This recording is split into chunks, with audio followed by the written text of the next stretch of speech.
Well, this morning in today's checklist, we're jumping into the busy spring real estate market to find out about the hottest trends for buyers and sellers. And here to tell us a little bit more, real estate broker and president of R New York, Stefani Berkin. Welcome back. Hi, Steph. Thank you. Thanks for having me. So let's start macro here, because we know that the Fed this week decided to leave interest rates unchanged. Yeah. What can you tell us about how the current state of our economy is impacting the housing market? So it's the right question, Craig, that everyone's asking. And the overall feeling is just uncertainty, which is understandable, right? When the market feels a little bit shaky, there's fear and hesitation that's holding people back from making a big real estate purchase. But with uncertainty comes opportunity. So we've seen in these uncertain times that there's negotiability, which becomes leverage. While everybody else is waiting to try to time the market, which we know you can never do perfectly, the smart, savvy buyers are coming in and grabbing the good deals. It's a cycle, right? It'll come back. The market will come back strong. Everybody says during the troubled times, oh, if only I bought then. You can still do that now. Do that now. Let's talk about some of the trends you're seeing. Yes. First is an inventory surge. That's right. Why is it always this time of year? Is it just it's nice out and so people decide yes, they want that's to start right, making Laura. moves? Okay. It's the warmer weather, the longer days. A lot of families want to buy so that they're in by the time of the new school year. Yeah. Exactly. And there's less disruption. So the peak buying is really from April to June. We've seen as much as a 15% increase in inventory. So for buyers, you have to be prepared with your financials. You have to already be pre-approved, speak to your mortgage broker, your financial advisor, so that when you identify the property, you're a step ahead. I just won a bidding war last week. Why? Because my buyers were prepared. I had them fill out a financial statement before we even went to go search for homes. Wow. And those sellers, now is your window to price accurately, not aspirationally. You can cast a wide net. Yeah, because everybody does it. The bidding war that I was in, they priced a little bit under where it should trade. There was competition, buyer activity. They got above the asking price. It's the most important thing to do. Now, what about in your space, your home, apartment, whatever?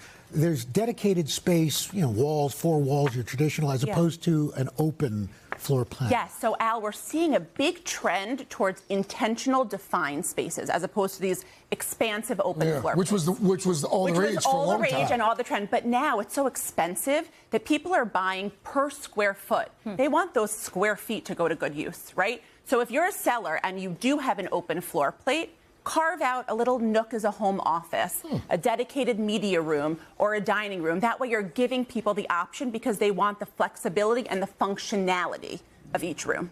Other interior design trends that you've seen contribute to sales? Yes, we're seeing a ton. So we're actually seeing a lot of this biophilic design, right? This connection to nature, right? People really are leaning into these earthy tones because the world seems a little bit crazy.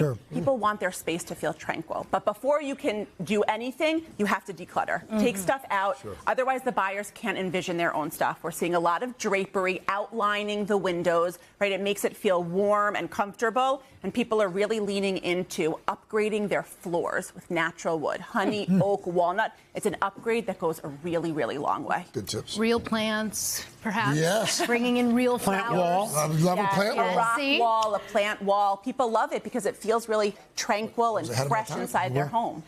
In your world, in industry speak, you always hear about curb appeal. Yes. Why is that so important? It's so important, and it's specifically important in the spring, because this is where you make your first impression from the exterior, before people even walk into the home. So your landscaping should be really manicured. People are leaning into statement front doors, either an oversized, a bold color, an embellished door knocker. This is your time for your exterior space to show off. So your walkways, people are using stamped concrete. You could have it be brick. You could customize it to your style, whatever you want. And then don't sleep on outdoor lighting. Outdoor lighting, there's a smart technology that you can sync your outdoor lighting to the time of day. Oh, sure. So no matter when people are walking through the home, the trees are uplit, the walkways are lit up. It's an ambiance. Remember, it's an experience. Really quickly, if you're a seller and you've got one place you should upgrade inside, where is it? Kitchen. That was easy for Steph. Kitchen is the heart of the home. People look to see the kitchen. If the kitchen is not renovated, they think they'll have to gut it. If the kitchen is in good condition, they have less work to do. And it's such a pain to do when you're already in. The biggest pain. Stefani Berkin, always great to have you. Thank you. That's right. And then if you need interior design tips, Lord, Now you're speaking my language. That's it. Hey, thanks for watching. And don't forget, you can catch the Today Show every morning on NBC or take Today when you're on the go. Just follow the Today podcast on Apple Podcasts, Spotify, or wherever you listen.